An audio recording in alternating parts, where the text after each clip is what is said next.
Hello and welcome to this week's episode of Something Rhymes with Purple, which, as most of you know by now if you're a Purple person, is a podcast about words, language, meeting famous people, not in my case, but in the case of my lovely co-presenter, Gyles Brandreth. Hi, Gyles. Hello, I've got a really exciting name to drop this week. Okay. Yeah. That's fine. At some point in my life, I will be able to drop a name or two. You just choose not to. I just drop them for the sake of dropping them, because it's become one of the things that I do. You meet endless, hugely famous people. Most of the famous people I meet were famous 50 years ago, and people haven't heard of them anymore. So I'm reviving their fame by chatting about them on our podcast. Excellent. As you know, Gyles, I saw my parents for the first time in a very long time this week. And the one question that they asked me to ask you was, where does Gyles Brandreth get his boating skills? Because they have been totally addicted to another program that you do, which is your canal boating series with Sheila Hancock. And as I've never seen it, apologies, I don't get to watch much telly these days. I thought they were being totally straight, but it seems that, in fact, as you then replied, it has become a bit of a contact sport for you, quite literally. Well, they do say on the canals that it is a contact sport. And interestingly, the professionals do seem to bump into things as much as I do. Okay. The challenge is, for those that don't know, this is a television series that's been running in the UK for about 10 years now, featuring a brilliant pair of actors, Timothy West and his wife, Prunella Scales. People internationally will know Prunella Scales probably best because she played Sybil Fawlty in Fawlty Towers all those years ago, but a true classic. Her husband, Timothy West, is a famous classical actor. And this couple have loved canal boating all their lives and have done it all their lives and made TV series. And then they decided to retire. And they handed over the windlass. Do you know what a windlass is? W-I-N-D-L-A-S-S? I can't define it, no. Well, so tell me. It's an implement that you use for opening locks. Oh, yes. Okay. So essentially what's happened is this. With a friend of mine, Sheila Hancock, who is 88 and proud to be, so I can mention it, she and I have been taking on the mantle of Timothy West and Brandreth Scales and going canal boating ourselves. And we're making a new series now, which I think begins in September in the UK. And I think it's shown internationally as well. And it's essentially us messing about in boats. And she is incredibly good at it. The problem for me is this. I am a man and I can't do two things at once. And the idea is to chat about what's going on while steering the boat. Well, I can either steer or I can chat. If I try to chat and steer, we then run into the bank or into a bridge, or we virtually miss the lock. So people like your parents who've been viewing will have been gently amused. But the novelty, now we've done about 8 or more canals, the novelty is beginning to wear off because I really should be better than I am. I am quite good at opening the locks, though. The locks I can do, but the navigation is more of a challenge. Well, it's provided a lot of entertainment. And I have to say today, we're not on the water, but we are under the big top today, aren't we? Because we had an email from Brent Calderwood in Atlanta, Georgia. And we have him to thank for the choice of subject for today's podcast. He said, I've been writing an article about carnivals in films. And while researching British films, such as The Third Man or Brighton Rock, I noticed that US and British English differ in their carnival-related terms. I'm wondering if you could help me figure out why. This might be a good idea for a future episode. Well, it was, we thought, a very good idea for an episode, Brent. And we talked about Polari last week, which, as we will discover, is a language often used by carnival workers in the past. It felt kind of right to do it this week. So thank you for the brilliant suggestion. Gyles, I have to ask, first of all, how are you with circuses and fun fairs? Do you have a big tradition in your family going? I'm very interested fundamentally in the word carnival, because this can mean so many things to all of us. We can either be talking about the carnevale that you might have in Venice, where people dress up in amazing costumes and go on the canals, or you can talk about a carnival that is kind of at a circus. There are all sorts of... So we have to define all this, but I am a circus-holic. When I was a little boy, I did indeed want to run away to the circus. Almost my favourite programme in the 1950s on British television was an American import called Circus Boy. And it was about a boy who worked in the circus. And I felt I had a family link with the circus because my great-great-grandfather was a friend of Phineas Taylor Barnum, the amazing circus owner, in many ways the inventor of the modern circus in America. P.T. Barnum eventually became part of Barnum and Bailey Circus. So you are talking here to somebody who is literally a circus nut, a circus freak, I just love everything to do with circuses. We don't need to get into P.T. Barnum necessarily too much here, but I would encourage anybody to find out a bit more about him because, as you probably know, Gyles, he was actually a pretty complex individual and he did quite a lot of things that were pretty horrible, it has to be said. But if anyone's interested, there is another podcast out there which is absolutely excellent called You're Dead to Me, and it's a history podcast by my friend Greg Jenner. And I'm not just saying this because it's my friend, he's my friend. It is a really fantastic podcast, but he does a whole episode on P.T. Barnum and I learned a lot about him from there. So it's definitely worth a listen. But I was quite surprised actually. I was expecting him to be some sort of amazing larger than life individual, which indeed he was, but some of his deeds were pretty, I suppose we're looking back, obviously, but not particularly moral. Well, but what is interesting is, of course, recollections may vary, and there are several sides to every story. And most of the people listening to this will know of P.T. Barnum through the musical Barnum, which is a candy floss version of his life story, and a kind of version of it that there was in a movie called The Greatest Showman, which was hugely popular, and now people go and do sort of sing-alongs at it. But as you rightly say, a fascinating character.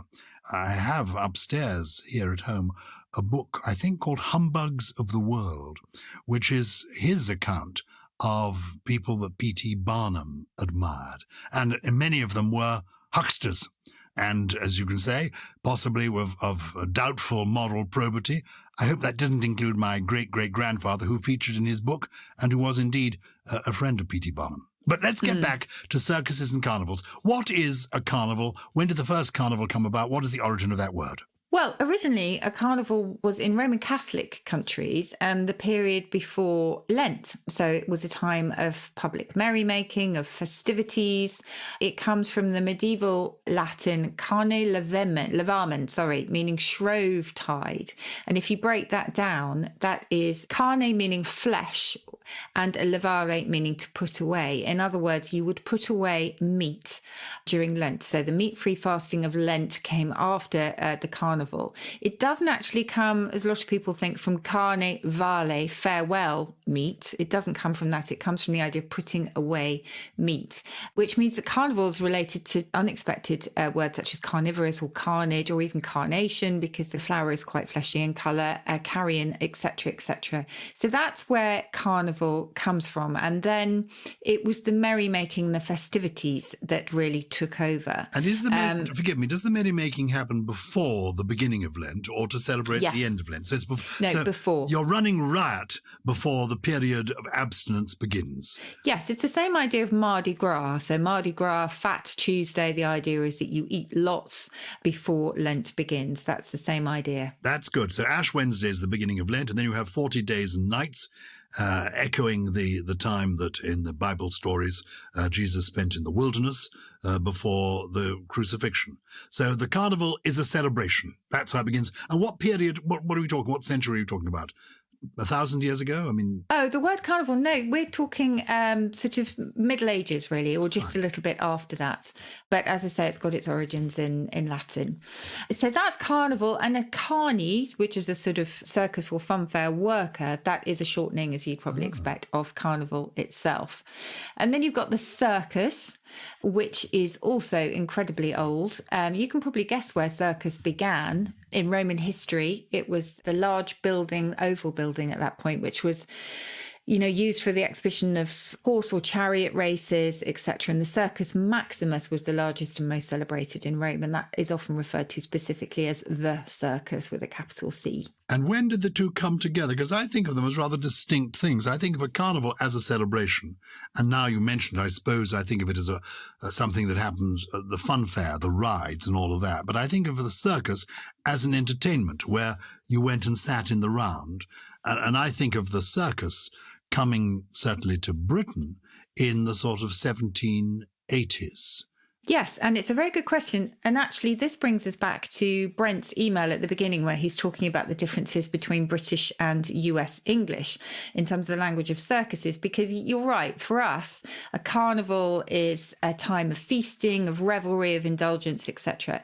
And it wasn't until the 1930s that in North American English, it became a fun fair, or what we would call a circus. And that's when you'll find the first references, for example, in 1931, an oblong of trucks surrounding a village of tents. A carnival company is coming! Exclamation mark. Or in the New Yorker from 1939, 60,000 outdoor show people, the carnies, who travel from town to town with carnivals. So fairly late, I would say, that divergence. But for us, as you say, it has almost always pretty much been a circus, which looks all the way back to those, public spectacles in Roman history. And there have been British circuses, I think, really since the end of the 18th century, would you say? I think during the middle of the 19th century, so that's when European and American circuses began to diverge. But yes, before then, in the sort of middle of the 18th century, around the 1730s, 1740s, you'll find the first references to circuses and big tops and that kind of thing. And I think the first one was actually in London. And then very soon things started to follow suit in America. But when they diverged, I think it was because of the railroads in the 19th century in the US that allowed circus shows to travel huge distances. And if you think of the horrible treatment of some of the animals, particularly in Barnum's circuses, who had to travel miles, thousands and thousands of miles to be, transported to the next venue. And I think that's when things began to differ. So the circus owners in America had extra rings, larger tents, larger tops, whereas we stuck pretty much that single ring for quite a long time, that single circus, which is obviously what it means, a ring. I remember, because I researched some of this for one of my Victorian murder mysteries, discovering a man called Philip Astley. And I think in this country, he's credited with being sort of one of the founders of the circus. And he was a very skilled equestrian, and he rode on his horse, he stood on his horse, he rode backwards on his horse, forwards on his horse at great speed and all of that.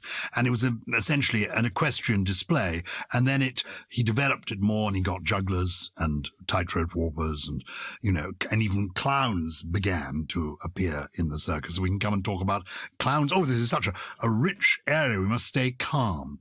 So I think of a carnival still as fun fair. Circus, you're going to find acrobats, jugglers, tightrope walkers. That's a circus. It's an entertainment. The carnival is a place that you go to, and you go on roller coaster rides, Big Dippers, Dodgem cars. You buy candy floss. Which one shall we go to first? Well, let's start with the fun fair, shall we? Yes. You've established the root of the name carnival. Fairground. Yes. Why is it called a fair when you go to the fun fair? So, it's funny, isn't it? Because whenever people want to sort of speak in oldie worldy speak, as they would call it, they will put a Y in fair. But this actually goes back to the Latin of feria. So it didn't start with Old English. It's feria meant a holy day, because fairs were often held on religious holidays. So that is where we get the idea of the kind of fair with stalls and amusements, etc. So you get into the fairground, and the first thing my grandchildren like to go on is some kind of a merry-go-round, which I suppose could also be called a carousel. I think of those as rather charming. The ones that are particularly like wooden hobby horses that you sit on the horse and it's brightly painted and they move up and down as you go round. Is a merry-go-round the same thing as a carousel? I think it is. Again, we're talking about American versus British English, really. So the carousel actually goes back to the Italian carrozzella. And it's amazing, this one, because it means a little battle, which seems very odd for something that is, entirely aimed at amusement. But actually, that is because it's said that the carousels were first invented to train jousters in medieval times. So I'm not quite sure how they used to operate. Maybe it was just a little bit like having to meet the next opponent. I'm not sure. But carousel is from there, and then a merry-go-round is pretty much what we've always called it in British English. And I just love the idea of a merry-go-round. Obviously, it's used in quite figurative ways these days, but it's just, it's something that goes round and that makes you happy. And that goes back to the 1700s. This is not very scientific, but based on a wonderful film with Danny Kaye called The Court Jester. I think the origin of this, the knights in armour on the carousel, is that when they were being trained, they sat on a horse attached to a chain above them, which was then attached to a spike in the middle, and they would go round in a circle held up on this chain. It would lift them onto the horse, and they would go round in a circle doing their fighting attached to a stick in the middle. And they went round and round in circles. Oh, well, there you go. How amazing. But, I mean, this is based on a Hollywood film about medieval knights. So I don't know how accurate it is, but that's my Sounds very recollection. plausible. There's going to be a purple person out there that knows all about this. So please do let us know, because it's fascinating. When you go to the fun fair, what do you enjoy? Do you enjoy going? Did you take Oh, I love the merry-go-rounds. Just to finish on that, they're also called whirly-go-rounds and giddy-go-rounds, which I love. And I love going on those. And when I go to sort of more sophisticated amusement parks, I suppose, they have those giant teacups that I quite like as well. Even at my age, I love, you know, the ones which got the wheel in the middle and you can spin it around and you can go as fast as you want. I love those teacups. There's a great line in Shakespeare's play Twelfth Night about the whirligig of time bringing in its revenges. Whirligig is brilliant. What is whirligig? What's the definition of a whirligig? I think a whirligig, I'm looking this up in the OED now. I thought it was a child's toy and then applied to a flighty woman. Yeah, a whirligig, various toys that are whirled or spun around, such as a spinning top, or a toy with four arms like miniature windmill sails, which whirl round when moved through the air, and then applied to various mechanical contrivances having a whirly movement, and yes, applied to flighty women, fickle, inconstant, etc. But it started off as a child's toy in the 15th century, so going back quite a long time. So, just going back to the sort of teacups and those spinning things, one of the most embarrassing moments for me as a parent, or at least embarrassing for my children, was going on a Peppa Pig spinning ride at a fun fair. And I thought I was quite good at this kind of thing. But as I've got older, I clearly have just become far more cowardly. And it started to go really, really fast. And my daughter at the time was about 3 or 4, was absolutely loving it. And I heard the ride operator say something about putting your hands up, and I thought he was saying put your hands up if you want it to go more slowly. So I put my hand up, and of course what he was saying is if you want to go faster, put your hand up. So I had to stop. With dozens of people on the ride, I had to ask if I could get off in the middle of a Peppa Pig ride. That's how pathetic I am. Well, I'm so pathetic I wouldn't get onto it. There was... It really was quite fast. Oh, they're terrifying. I remember going somewhere on the south coast on a ride called Wild Mouse. And the horror of this, it's a roller coaster, and we'll come to that word in a moment. It would take you slowly up a hill, and then would career you round a corner, and then it would take you to the edge of what seemed like a precipice. It would suddenly stop, and then it would turn and go sweeping down. Oh, it was terrifying. I did it once. I shall never do it again. But my children went back again and again for more rides on Wild Mouse. What is the origin of roller coaster? Where does that come from? Where was the first roller coaster? Roller coaster... It's said that it's so called because the early examples had ramps fitted with rollers over which sleds would then coast. And it's said that it was first invented at a roller skating rink in Massachusetts. So that is possibly where it comes from. The early uses date definitely back to that century. So, can you hear the rain in the background? Is that rain? Suddenly absolutely pouring here, yeah. 1883, Chicago Tribune is the first reference that I have here. I loathe the roller coaster because it's just too frightening, and I won't even go on a Ferris wheel.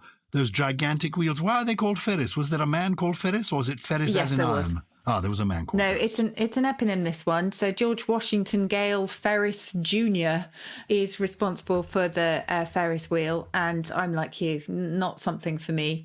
He lived from 1859 to 1896, and in the earliest uses it says a wheel 250 feet in diameter, swung on an axle, the largest steel casting ever made, resting upon towers 135 feet high. That says it all, really. So yes, the big wheel, not something something that I would love to go on now. There's the waltzer as well, which is I do quite like the waltzer. What is a waltzer? Have you never been on one? No, I don't think I have. So it's like a sort of undulating track, and there are sort of lots of cars on them. And they go round and round and round, and they also spin on their own axis. So they're not unlike the teacups, really. What about the Tunnel of Love? Do you remember that? No. Oh, I remember the haunted house ones. I loved those. But the Tunnel of Love, there were two types. There was the haunted house, which was quite fun. You went on a little train, didn't you? And sort of cobwebs came over you, and you went round a corner, and there were sort of ghoulies came out and screamed at you. The ghost train. The ghost train, exactly. Loved those. Well, there was also the Tunnel of Love.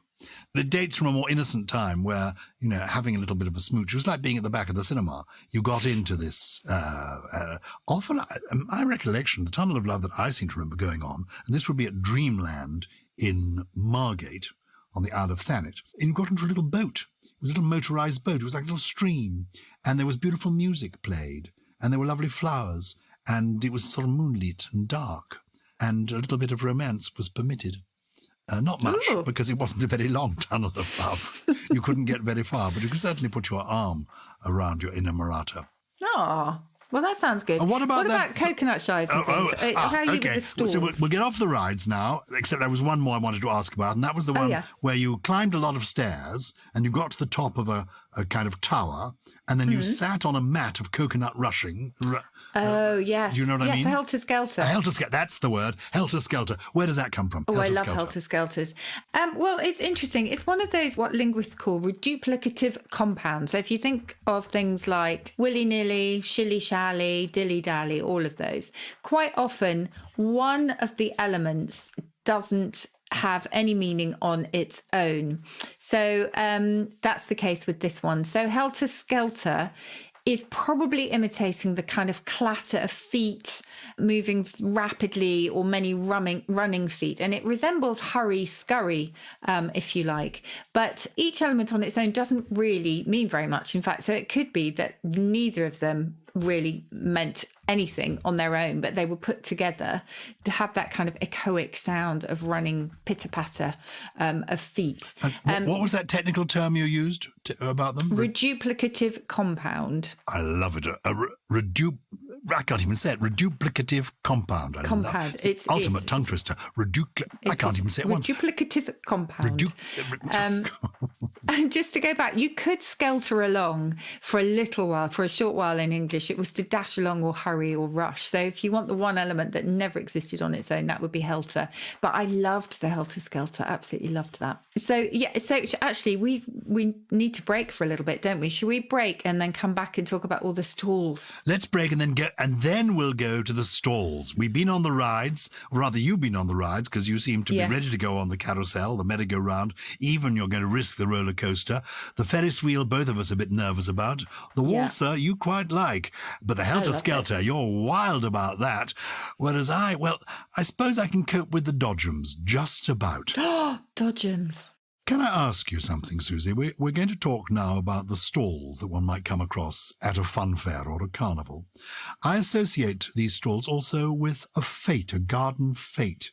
F-E-T-E, that's a French word, and as we discovered the other day, well, in fact, it was on one of our supplements, one of our extras, our Purple Plus episodes, we were talking about how the French language, when you drop the S, sometimes you have an accent. The circumflex accent indicates where it would have gone. So fete, F-E-T-E, is actually short for feast, isn't it? Exactly right. And that that all relates back to carnival and the celebration and the feast. Yeah, so a fete originally in the 15th century was an entertainment on a large scale. So it was a festival, it was a celebration, often took place on saints' days, religious holidays. You have to remember that the religious thread that runs through all of these words, holiday, if you remember, is a shortening of holy day. A red letter day is because saints' days and religious holidays were marked in red in the Roman calendar. calendar. So you have to remember that. So that is where it stayed for a very long time. Religious festivals, big festivals and celebrations. But then in around the early 19th century, it became a public bazaar or a similar event. That's what fete began to denote. So typically something held outdoors, the fete that we would recognise today in Britain at least, organised to raise funds for a good cause, stalls, refreshments, that kind of thing. So that began to take over in the early 19th century. But the sort of in the Roman Catholic tradition, the festival of a saint after whom a person is named, so a person's name day, that remained a fete, and in fact does to this day. So the fete as we now know it has become a more genteel event. It's a village fete, and there's a television series called Midsummer Murders, which you won't have seen because you don't have. I have. Oh, you've seen. Oh, I see. You haven't seen my. No. Great Canal I saw that when I was a student. That's fine. been going on for a long time. It has been, and they regularly have murders taking place at village fetes. It's a sort of place where a murder takes place. Somebody's going to a coconut shy, and the coconut sort of kills somebody along the route. But the stalls we're talking about might be at a fete, but we're talking about them at fun fairs or carnivals. Let me tell you what my favourite is. I have two favourites. There was one that my father loved, which was called Knock the Lady Out of Bed. And I don't think they do it anymore. I've not heard of it. No, it's probably totally politically incorrect. The idea was that there was a bed, like a bed, in which a lady in a nightie was sitting. And you were given a ball, quite a hard ball, I think, wooden ball, and if you hit the target, it would tip the bed up, and the lady would fall out of bed in her little nightie onto the floor, but it was a soft floor, and it was charming. Could you knock the lady out of bed? My father adored this, he thought, and he would spend a small fortune. It was sort of sixpence a throw. He could be there and spend 10 shillings. That's, 20 lots of sixpence. I couldn't, you needed quite a hard throw, and I couldn't even hit the target. But my father threw and threw and threw, and I think it was rigged, because very rarely did the lady fall out of bed. And of course, when she did, I assure you, she was really well covered up in her nightgown. But it was just the idea, the frisson of knocking the lady out of bed. So I liked that, and I also liked the coconut shy. We know what it is. Why is it called a shy?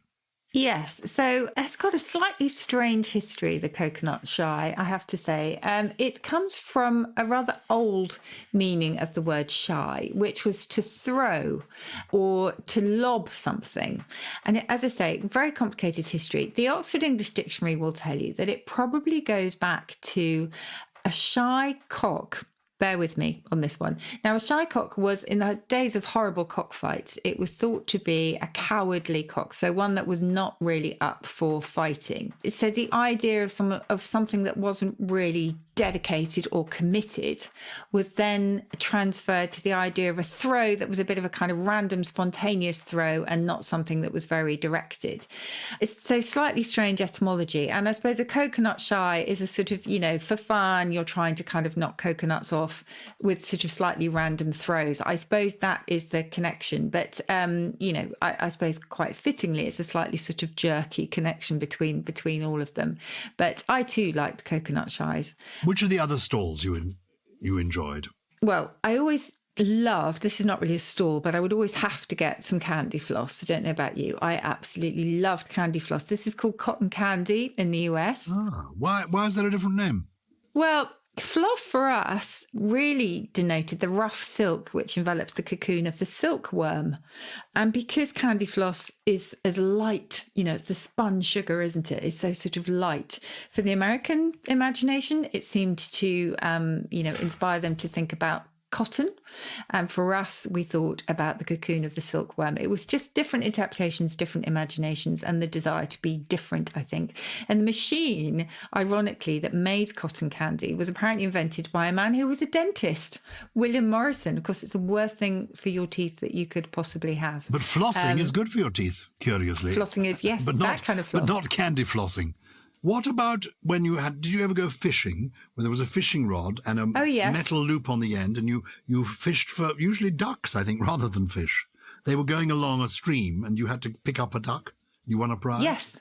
I remember all of those. And was that hoopla? No, hoopla was actually throwing hoops, wasn't it? Is that why it's called hoopla? Yes, so you said hoop and then hoopla like that. The phrase we now use, there's a lot of hoopla, does that relate to the carnival game of throwing a hoop over the prize? And you never got the prize. You aimed the hoop, over the teddy bear, and it always never, because it had to land completely over the teddy bear or the bottle of whiskey. Yeah, they are linked. I'm not quite sure why unnecessary fuss, hoopla in that sense, was kind of somehow inspired by the game in which rings are thrown to encircle one of the prizes. But definitely they are linked. They both come from the same origin, if you like. I'm just looking this up in the OED now just to see when that...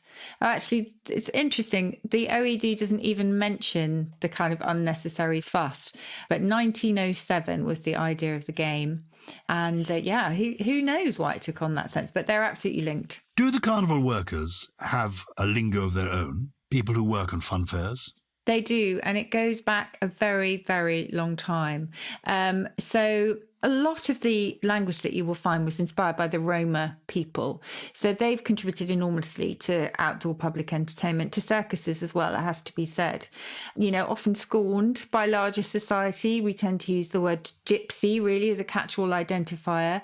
And if you remember, gypsy came about because the nomadic people were thought to come from Egypt. That is where that came from. And yet central to the Roma world really is community with other people. It's a sort of life, if you like, of noise and bustle, but also spirit of the community. So I think much maligned really. But yes, they have their own language, which is absolutely wonderful and steeped in history. So we talked about Polari last week. There is a subset of the Roman language that definitely uses or draws on Polari a lot. So you have bona, again, you have kushti, you have having a deco, taking a look. They talk about dinari for money, jari, which comes from the Italian mangiare, to eat, and that's food if you want some jari. A gaff can mean so many different things. A fairground, a music hall, a ride operator, a fake sideshow exhibit, or even the underwear, apparently, that male cross-dressers wear to conceal their tackle. That can also be called a gaff. And honestly, I could go on, Gyles. There are just so many different words for different parts of the fun fair. I mean, in terms of the circus, where you'll also find this incredible tribal lexicon, maybe we should do that another day because we've got so much to talk about. We have got so much to talk about, and I want to tell you about some of the great clowns that I have encountered, because when I was a little boy, I collected famous clowns, and I managed to meet the most famous British clown, who was called Coco the Clown, and the most famous clown in the world, who was a Russian clown called Popov.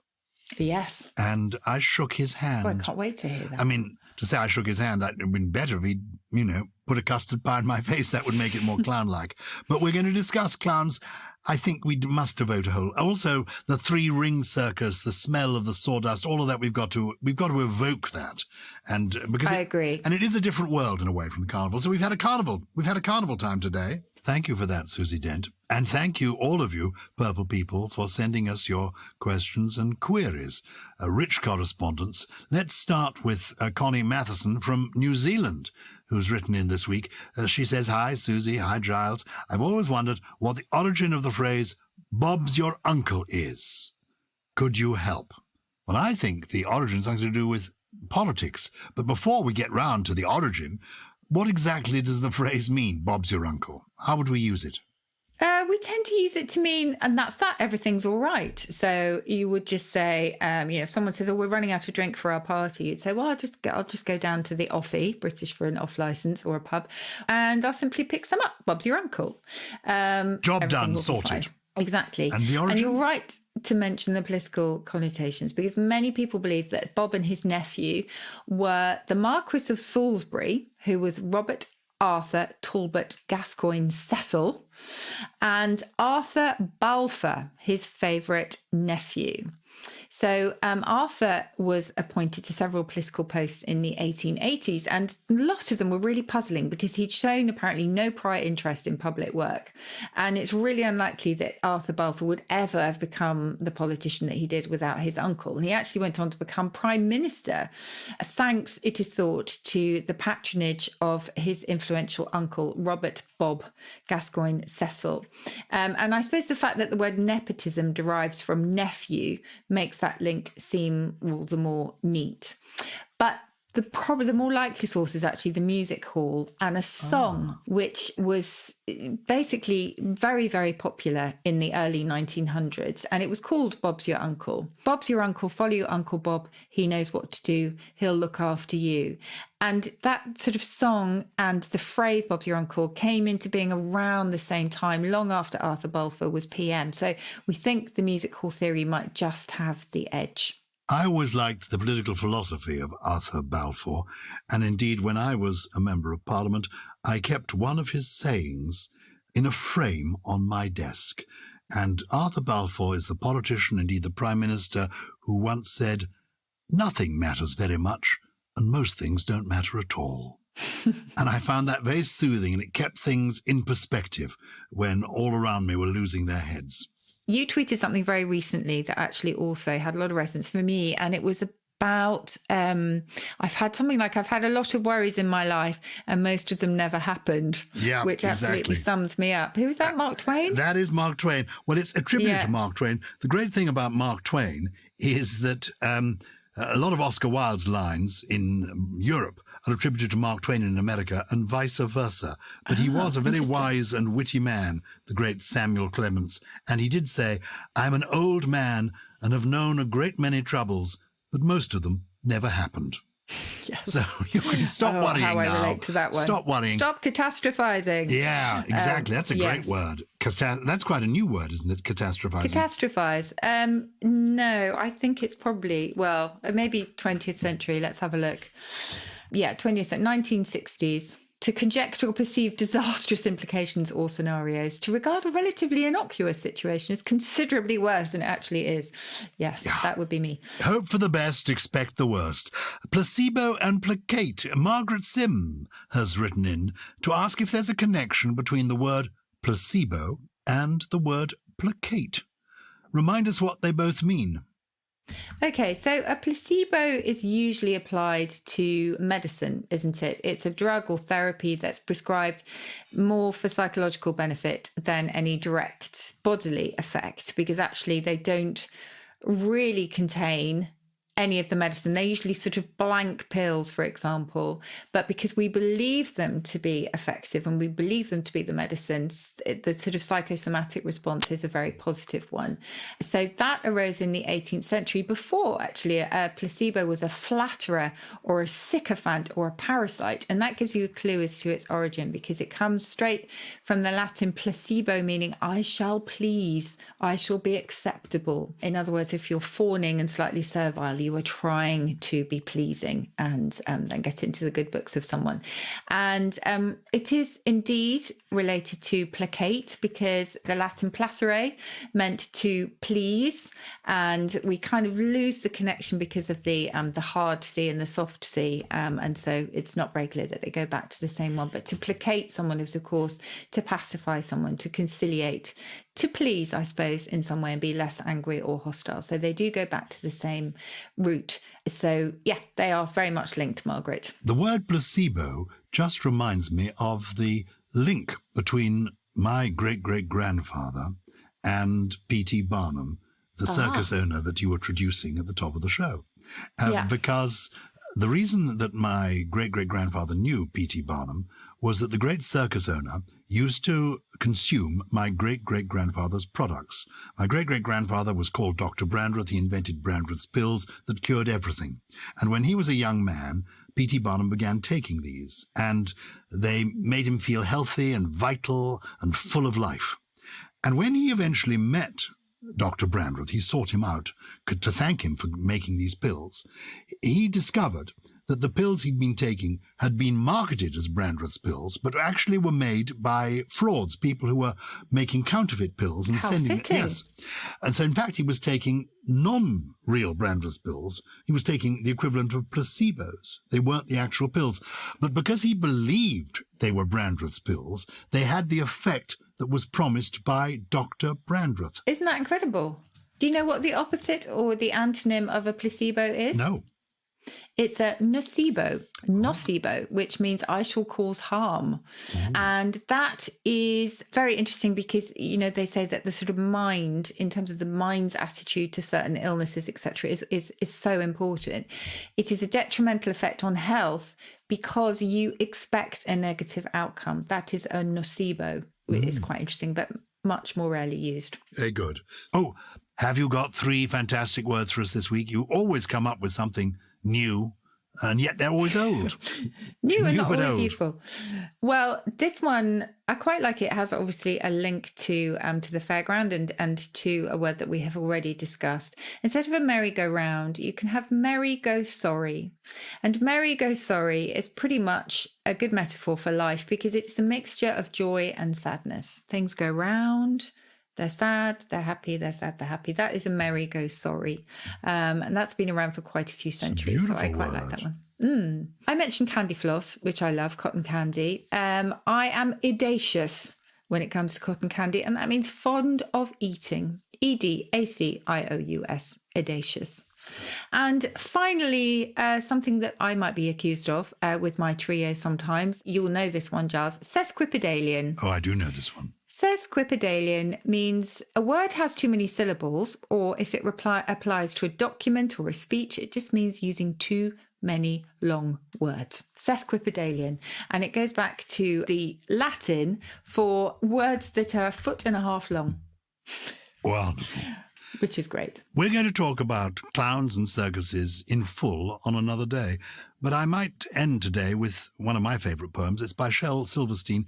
It's about Clooney the Clown. I'll tell you the story of Clooney the Clown, who worked in a circus that came through town. His shoes were too big and his hat was too small, but he just wasn't funny at all. He had a trombone to play loud, silly tunes. He had a green dog and 1,000 balloons. He was floppy and sloppy and skinny and tall, but he just wasn't funny at all. And every time he did a trick, everyone felt a little sick. And every time he told a joke, folks sighed as if their hearts were broke. And every time he lost a shoe, everyone looked awfully blue. And every time he stood on his head, everyone screamed, "Go back to bed!" And every time he made a leap, everybody fell asleep. And every time he ate his tie, everyone began to cry. And Clooney could not make any money simply because he was not funny. One day he said, "I'll tell this town how it feels to be an unfunny clown." And he told them all why he looked so sad, and he told them all why he felt so bad. He told of pain and rain and cold. He told of darkness in his soul. And after he finished his tale of woe, did everyone cry?